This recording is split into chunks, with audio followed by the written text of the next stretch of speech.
Սիրելի ներկաներ, առանց չափազանցնելու այս օրերին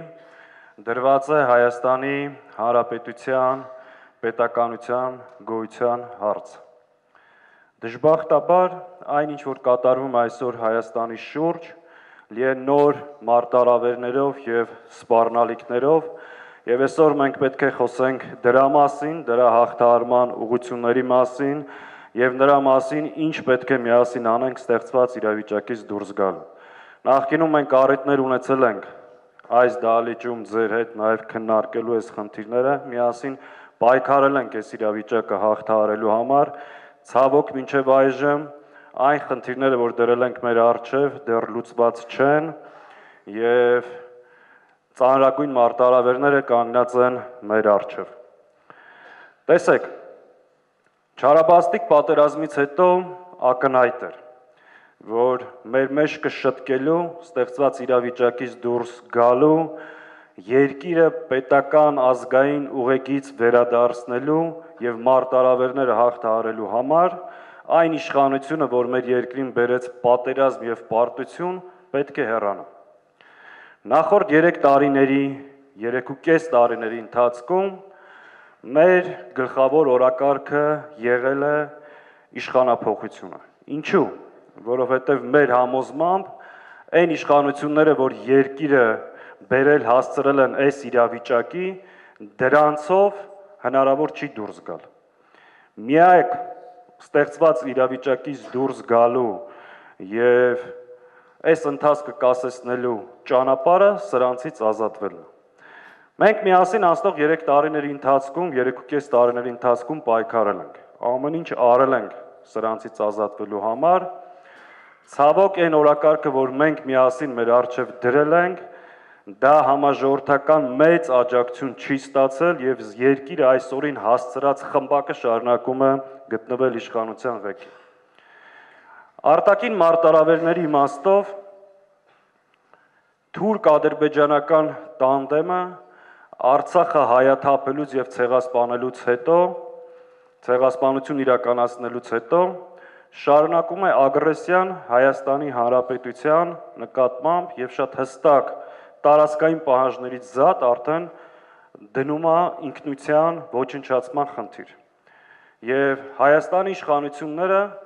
այս մարտահրավերներին դիմադրելու, դիմագրավելու, մեր երկրի տարածքային ամբողջականությունը պաշտպանելու, սահմանների պաշտպանությունը կազմակերպելու փոխարեն հետևողականորեն կատարում է Թուրքիա եւ Ադրբեջանի պահանջ։ Դրան զուգահեռ սրանց վարած արտաքին քաղաքականության արդյունքում Հայաստանը դարձել է աշխարհաքաղաքական ուժային կենտրոնների ազդեցությունների բախման մի գոտի, որը հղի է ծանր հետևանքներով։ Արտաքին մարտահրավերներին զուգահեռ շարունակում են նաև ներքին մարտահրավերները, այս մարդիկ հետևողականորեն պայքարում են ազգային կառույցների, մեր ինքնության, եկեղեցու դեմ պառակտում հասարակությանը։ Ըստ էության, այն ինչ որ ասել ենք 3.5 տարի առաջ, դրանից հստակ գնահատական չկա։ Հայաստանի Հանրապետության իշխանության ղեկին ոչ հայկական իշխանություններ են, որոնք շարունակում են թշնամական ծրագրեր։ Այս իրավիճակում մեզանից պահանջում են գեր ջանքեր գործադրել, որովհետև առաջիկայում կան ծանր հավանական քաղաքական զարգացումներ, որին միասին պետք է դիմագրավենք եւ ես կարճ ուզում եմ խոսել առաջիկա այդ հավանական սցենարներից եւ մեր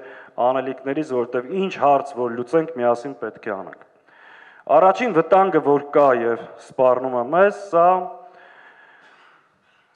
նոր սահմանադրության ընդունումն է, որի մասին հայտարարել են իշխանությունները եւ սա հստակ Թուրքիայի եւ Ադրբեջանի պահանջն է, որի մասին ակնհայտ եւ բացահայտ հայտարարում են։ Ինչ է սա նշանակում։ Սահմանադրության մեջ մենք ունենք մի շատ կարևոր գլուխ, նախաբան, որը սահմանադրության այդ հոդվածը անփոխարինելի է, դա Հայաստանի Հանրապետության անկախության հռչակագրի մասին է խոսքը։ Հայաստանի Հանրապետության անկախության հռչակագիրը դա երրորդ հանրապետության ծննդյան վկայականն է, որտեղ կա երկու շատ կարևոր դրույթ։ Մեկը, որ Արցախը պետք է վերամիավորվի Հայաստանին եւ երկրորդ Հայաստանի Հանրապետությունը սատար է կանգնում Հայոց ցեղասպանության միջազգային ճանաչմանը։ Այսօր Թուրքիա եւ Ադրբեջանի պահանջով ուզում են հրաժարվել այդ դրույթից։ Եվ ըստ էության դա երրորդ հանրապետության լուծարման փաստաթուղթ է եւ հայտարարում են, որ պետք է ստեղծվի 4-րդ հանրապետություն, դա ակնհայտ է, որ իր ինքնությունը կորցրած ինչ որ միավորման մասին է, որը ըստ էության չի կարող գոյատևել։ Իհարկե սա ներկայացնում են իբրև խաղաղության հասնելու գործընթաց։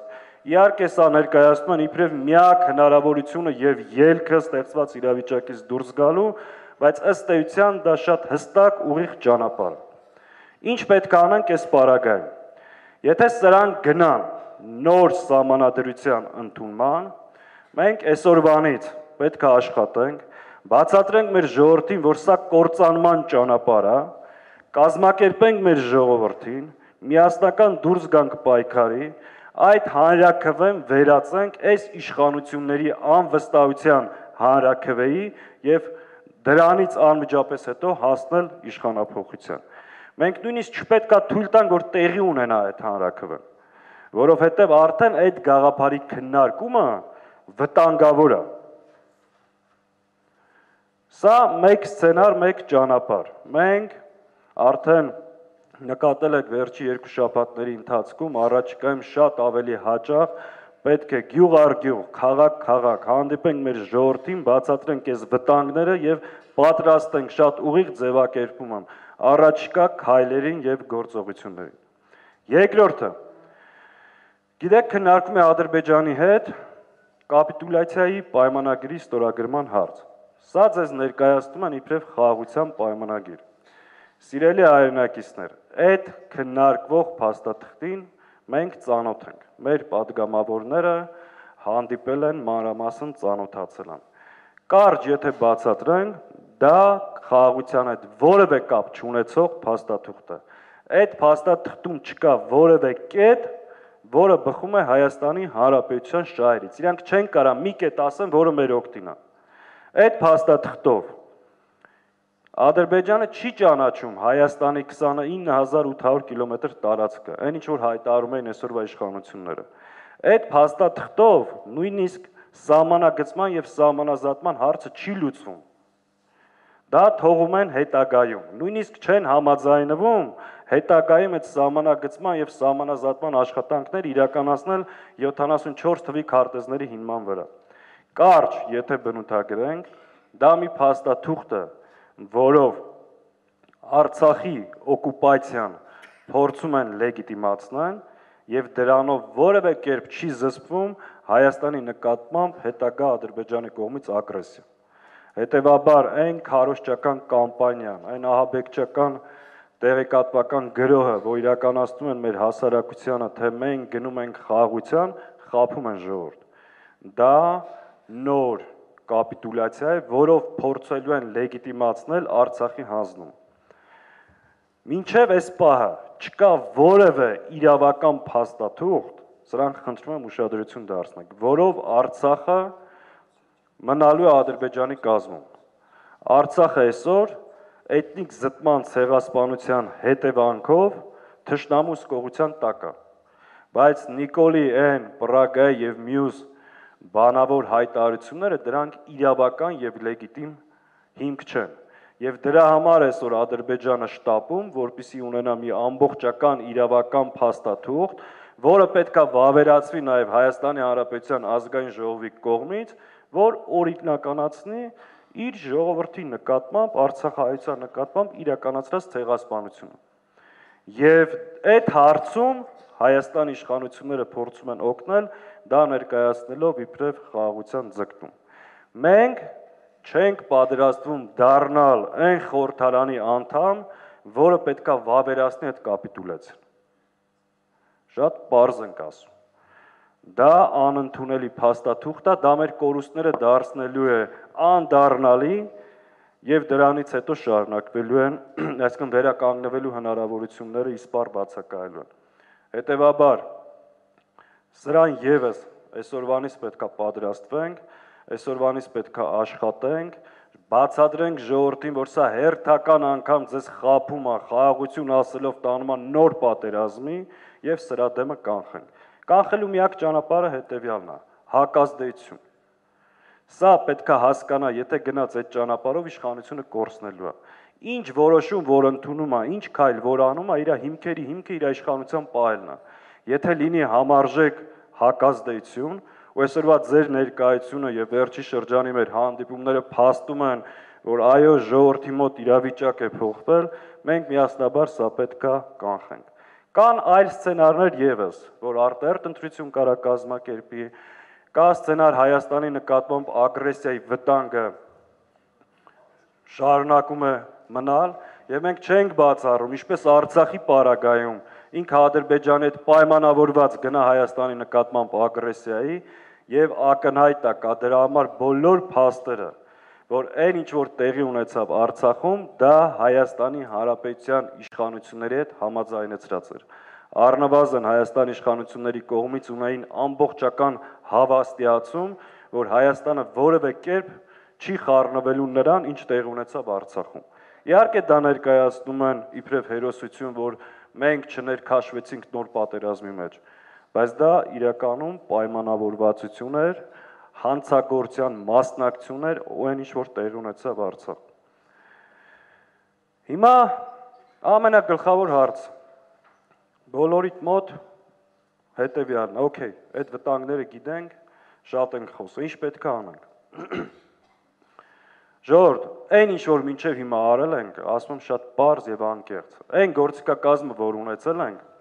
դա բավարար չի եղել սրած դեմ պայքարելու համար։ Մեզ պետք է նոր որակի մոբիլիզացիա։ Մեզ պետք է մեր ժողովրդի կայուն անվերապահ աջակցությունը, ուժը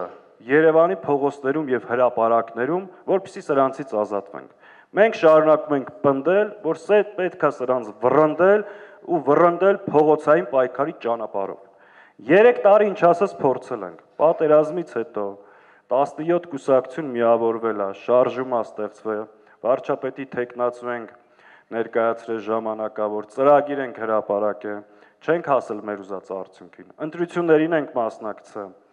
Վարչապետի թեկնածու ենք ներկայացրել, թիմ ենք ներկայացրել, երկիրը ստեղծված իրավիճակից դուրս բերելու հստակ ծրագիր ենք ներկայացրել։